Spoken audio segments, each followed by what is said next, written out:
Hello, everyone. I'm Matt Williamson, at Williamson NFL. We're just going to dig right into it here. I've got about a million bullet points for you about these two franchises, Steelers, Jets.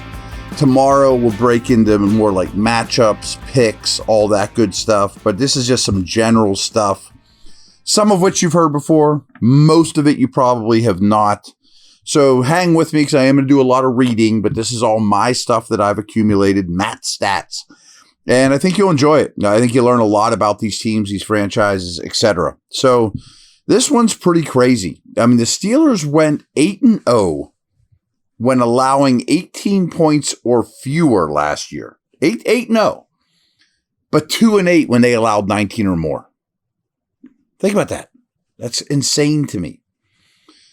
Over the last 5 years, Pittsburgh is 4-1 in week 1. New York is 1-4. Under Mike Tomlin, they're 11-6-1 in season openers. That's the 6th best in the league over that span. Pretty good. I mean, you give Tomlin credit. He prepares these guys well for opening day. No question. There are 61 teams to win 10 or more games over the past 5 years. Get it? I mean, some of these teams on twice, obviously. Of those 61 offenses, Pittsburgh's offense over the past 2 years ranks 59th and 60th in yards per play.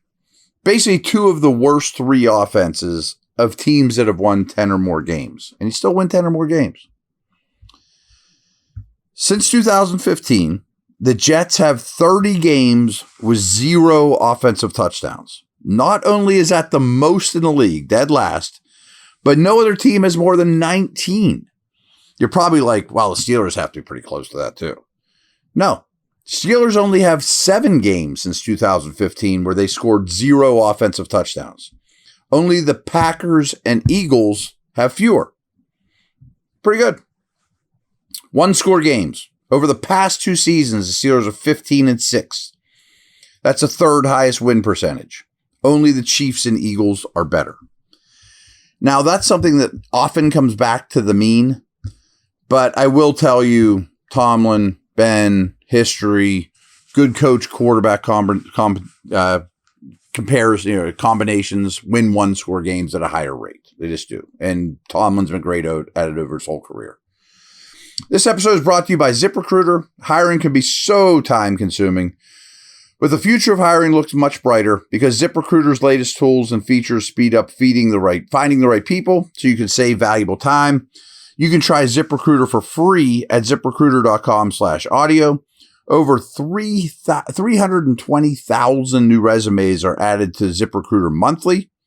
Use ZipRecruiter and save time hiring. 4 out of 5 employers will post on ZipRecruiter, get a quality candidate within the first day. And if you go to ZipRecruiter.com/audio right now, you can try it for free.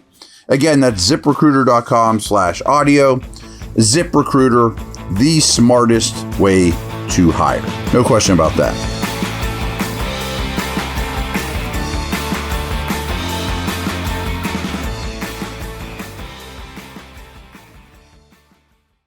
Football season's finally here. Time to check out the latest odds, futures, and win totals on the FanDuel Sportsbook. Think the Steelers are headed to the Super Bowl? Lock in your bets today.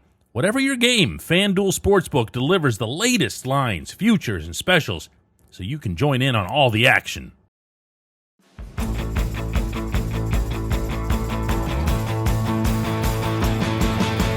I've told you this before, and this makes me insane, and it has to change drastically. Pittsburgh had the NFL's worst first quarter scoring differential.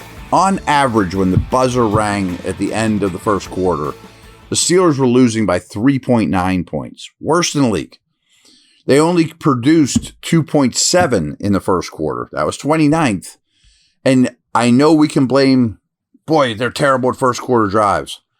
But what's worse is they allowed 6.6 points per game in the first quarter. That's last in the league. So the worst first quarter team in the entire league.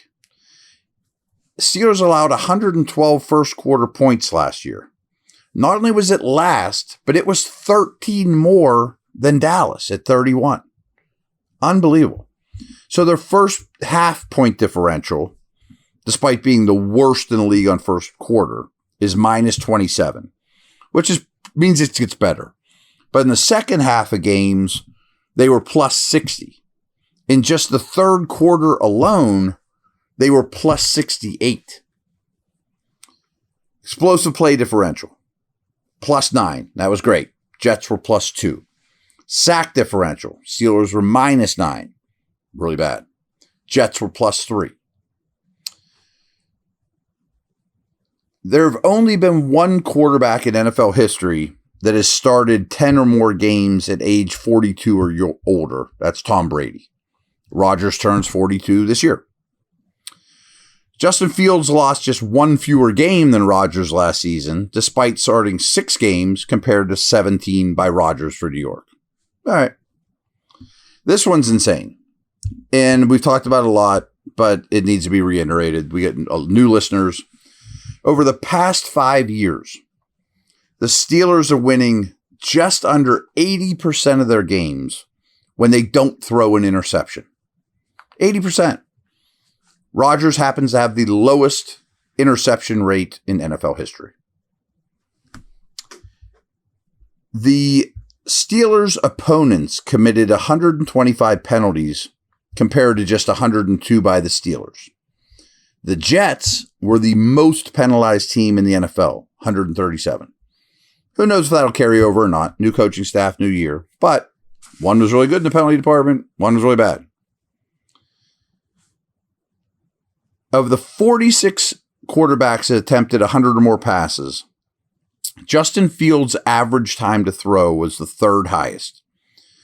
Aaron Rodgers was the 14th quickest out of the 46. Over the past 4 years, Rodgers averages 2.5 seconds, which is even quicker than he was last year at 2.71.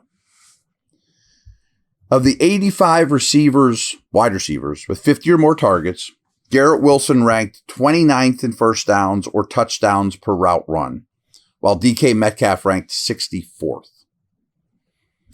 The Steelers attempted the 4th most passes of 20 or more yards last season. The Steelers' defense faced the fewest of such passes.